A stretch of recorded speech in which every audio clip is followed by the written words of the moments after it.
ফলহারিণী অমাবস্যার দিন পারলে সাথে রাখুন এই গাছের শিকড়।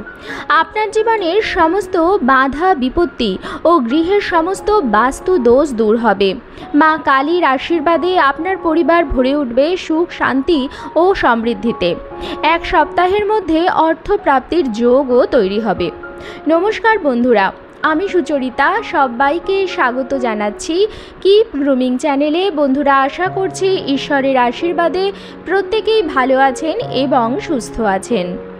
সামনেই আসতে চলেছে ফলহারিণী অমাবস্যা।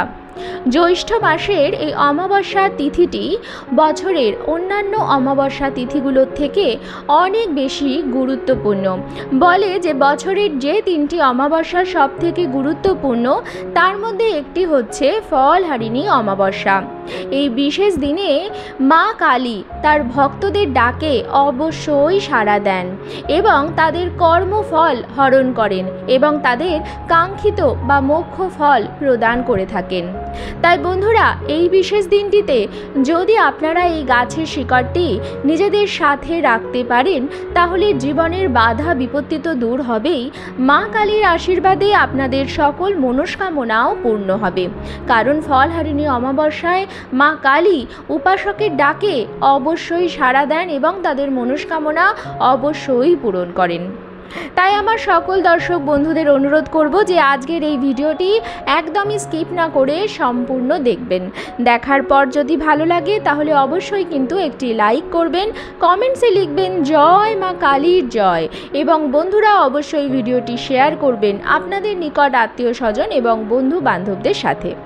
চলুন বন্ধুরা, আসা যাক মূল পর্বে। প্রথমেই আপনাদের জানিয়ে দিই এই বছর ফলহারিণী অমাবস্যা কবে পড়েছে পঞ্জিকা অনুসারে পূর্ণাঙ্গ সময়সূচি। ফলহারিণী অমাবস্যা পড়েছে বাংলার 12ই জ্যৈষ্ঠ 1432, ইংরাজির 27 মে 2025 মঙ্গলবার দিন। তবে অমাবস্যা তিথি কিন্তু লাগছে সোমবার সকাল 11:09 থেকে এবং থাকবে মঙ্গলবার সকাল 8:46 পর্যন্ত। যদিও উদয়া তিথিকে মান্যতা দিয়ে পঞ্জিকাতে মঙ্গলবার দিনই অমাবস্যা উল্লেখ করা রয়েছে, তবুও মন্দিরগুলোতে যেহেতু রাত্রিবেলা মা কালীর পুজো হয়ে থাকে এবং ফলহারিণী অমাবস্যা তিথিতেও যেহেতু সোমবার রাত্রিতে অমাবস্যা পাওয়া যাচ্ছে, তাই অমাবস্যার নিশি পালন এবং মন্দিরের পুজো কিন্তু সোমবার দিনই হয়ে থাকবে। যদি ফলহারিণী অমাবস্যা তিথিতে আপনাদের কোনো ফল উৎসর্গ করার থাকে মায়ের কাছে, আপনারা সোমবার দিন সারাদিন উপবাস রেখে মন্দিরে গিয়ে মায়ের পুজো দিতে পারেন এবং সুবিধার্থে মঙ্গলবার দিনও করতে পারেন। হলে অমাবস্যা তিথি থাকাকালীন সময়ের মধ্যে কাজটি করবেন এবং সূর্যোদয় থেকে সূর্যাস্তের মধ্যে যে সময়কাল তার মধ্যে কাজটি করবেন। কাজটি করার সময় কি কি সতর্কতা অবলম্বন করবেন সেটিও আমি আপনাদেরকে বলে দেব। এবার প্রত্যেকের মনেই প্রশ্নটা আসবে যে কোন গাছের শিকড় ধারণ করতে হবে। বন্ধুরা, যে গাছের শিকড়টি আপনারা ধারণ করবেন এই অমাবস্যা তিথিতে, সেই গাছটি আপনার বাড়ির বাস্তুর জন্য অত্যন্ত ভালো। আপনার বাড়ির বাস্তুতে যদি এই গাছটি থাকে তাহলে অশুভ শক্তিকে ঘরে প্রবেশ করতেও এই গাছটি বাধা দিয়ে থাকে। সমস্ত দেবী এবং দেবতার অত্যন্ত প্রিয় এই গাছটির নাম হচ্ছে অপরাজিতা ফুলের গাছ। অপরাজিতা ফুল সাধারণত দুটি রঙের হয়, নীল এবং সাদা। শ্বেত অপরাজিতা গাছের মূল অত্যন্ত গুরুত্বপূর্ণ। এই গাছের মূল বা শিকড় আমাদের জীবনের নানা প্রকার সমস্যার সমাধান করতে পারে। নীল রঙের অপরাজিতা ফুল শিব ঠাকুরের অত্যন্ত প্রিয় এবং এই গাছ খুব সহজে দেখতেও পাওয়া যায়। এই গাছের মূল দিয়ে যদি কাজটি করা যায় তাহলে সমস্যা অনেকটা কমেও যাবে। কিন্তু যদি সাদা অপরাজিতা গাছের মূল কোনো একটি বিশেষ দিনে, বিশেষ করে ফলহারিণী অমাবস্যা বা চন্দ্রগ্রহণের দিনে যদি আপনারা ধারণ করতে পারেন তাহলে সেটি আরও বেশি কার্যকরী হয়। জীবনের নানাবিধ সমস্যায় জেরবার হয়ে আমরা অনেক সময় সেই সমস্যাগুলির থেকে রক্ষা পাওয়ার জন্য আমরা গ্রহ রত্ন ধারণ করি, যেগুলি মূল্যবান তো হয়ই, তার সাথে সাথে সেই জিনিসটি আপনি সঠিক পেয়েছেন কি না তার ওপরও একটা প্রশ্ন চিহ্ন থেকে যায়। কিন্তু যদি আপনি নিজের হাতে কোনো গাছের শিকড় ধারণ করেন তাহলে সেই জিনিসটি আপনি 100% খাঁটি পেলেন, এই বিষয়ে কোনো প্রশ্ন আর থাকে না। বন্ধুরা, এই বিশেষ কাজটি আপনারা করবেন ফলহারিণী অমাবস্যার দিন সকালবেলায় সূর্যোদয়ের পরে স্নান সেরে শুদ্ধ বস্ত্র পরে একটি সাদা অপরাজিতা ফুলের গাছের যে শিকড় আছে সেখান থেকে দেখবেন সরু সরু অনেক রকম মূল বেরিয়ে থাকে, সেখান থেকে এক ঝটকায় একটি মূল আপনারা ছিঁড়ে নেবেন। মূলটি ছেঁড়ার সময় এটুকু সাবধানতা অবশ্যই অবলম্বন করবেন যেন গাছটির আপনি কোনো ক্ষতি না করেন, তাহলে কিন্তু হিতে বিপরীত হবে। আপনি পূর্ব দিন থেকেই একটি সাদা অপরাজিতা ফুলের গাছ জোগাড় করে রাখবেন, সেটিকে আপনি নার্সারি বা কারো বাড়ির থেকেও নিয়ে আসতে পারেন, নিয়ে এসে আপনার বাড়ির উঠোনে রেখে দেবেন। সেই দিন সকালবেলা যেদিন আপনি কাজটি করবেন সেদিন সকালবেলা সেই গাছের মূল থেকে সামান্য একটু মাটি খুঁড়ে সামান্য একটুখানি মূলের অংশ ছিঁড়ে নেবেন। 1 ইঞ্চি বা 2 ইঞ্চি মতো হলেও হবে, বেশির প্রয়োজন নেই। এবং বন্ধুরা, কাজটি আপনি শুদ্ধ বস্ত্রে স্নান সেরে তারপরই কিন্তু করবেন এবং কাজটি করবেন লোকচক্ষুর অন্তরালে, হাটের মাঝখানে কাজটি করবেন না।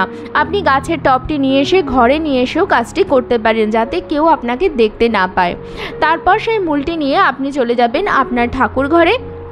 সেখানে যেভাবে আপনি নিত্য পুজো দেন এবং সেদিন তো বিশেষ অমাবস্যা তিথি, তাই সুন্দরভাবে মা কালীর পুজো দিয়ে দেবেন।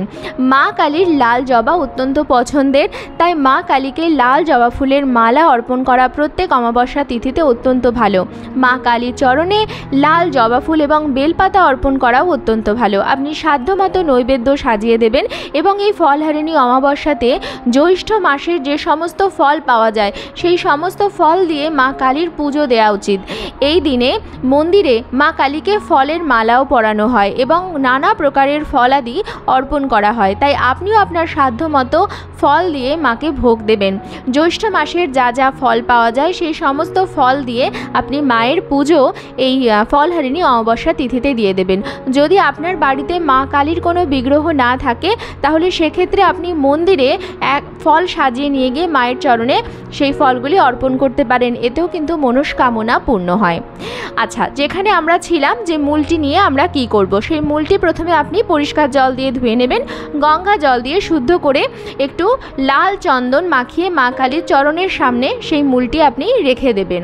যদি আপনার ঠাকুর ঘরে মাতৃশক্তির কোনো বিগ্রহ বা আলেখ্য না থাকে তাহলে শিবলিঙ্গের কাছে আপনি রাখতে পারেন। সেক্ষেত্রে আপনি সাদা চন্দন মাখিয়ে সেটি শিবলিঙ্গের চরণের কাছে নিচের দিকে আপনি সেখানে রেখে দেবেন এবং শিব ঠাকুরকে আপনি জল অর্পণ করবেন, বেলপাতা এবং অপরাজিতা ফুল দিয়ে পুজো দেবেন। আপনার পুজো হয়ে যাওয়ার পর কিছুক্ষণ আপনি সেই মূলটিকে সেখানেই থাকতে দেবেন, অর্থাৎ ঠাকুর ঘরেই থাকতে দেবেন এবং আপনি কিছুক্ষণের জন্য ঠাকুর ঘর ছেড়ে দেবেন। কিছুক্ষণ পরে এসে আপনি সেই শিকড়টি সংগ্রহ করবেন। সেটি একটি লাল শালু কাপড়ে ভালো করে বেঁধে লাল ধাগা দিয়ে সেই শিকড়টি আপনি ধারণ করবেন। মেয়েরা শিকড়টি বাম হাতে এবং ছেলেরা ডান হাতে ধারণ করবে।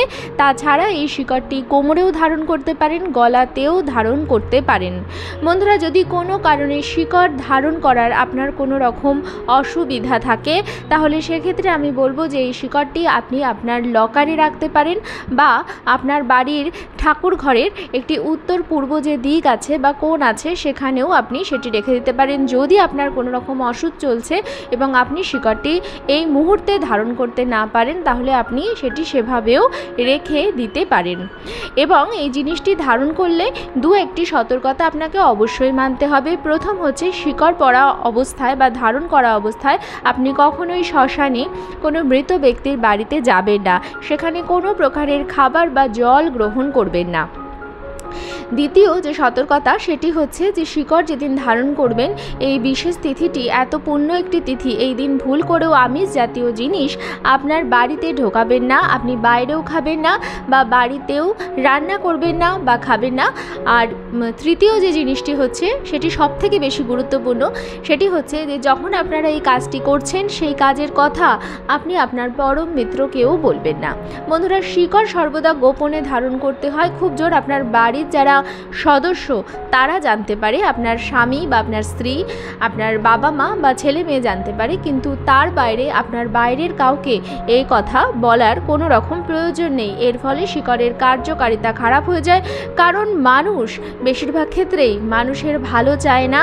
আপনার উন্নতিতে অন্য মানুষ কিন্তু অবশ্যই জ্বলে এবং সেটা সবার ক্ষেত্রেই প্রযোজ্য, এবং কারোর চোখের দৃষ্টি একটা হায় লাগা মানুষের জীবনের উন্নতিতে বাধা সৃষ্টি করতে পারে। তাই সেই জন্য এই ব্যাপারগুলো সাবধান হন। এই শিকড়টি আপনার সাথে থাকলে দীর্ঘদিনের আটকে থাকা কাজ খুব দ্রুত সম্পূর্ণ হয়ে যাবে, পারিবারিক অশান্তি থেকে মুক্তি মিলবে, নিজেকে অন্যের কাছে প্রভাবশালী করে তুলতে পারবেন, শত্রু দমনেও বিশেষভাবে কার্যকরী এই মূল। যে কাজে দীর্ঘদিন ধরে সাফল্য আসছিল না সেই কাজ সফল হবে, নিজের যোগ্য সম্মান প্রাপ্তি হচ্ছিল না, এই মূল ধারণ করলে আপনি সমাজে এবং পরিবারের প্রত্যেকের কাছে যোগ্য সম্মানও লাভ করবেন।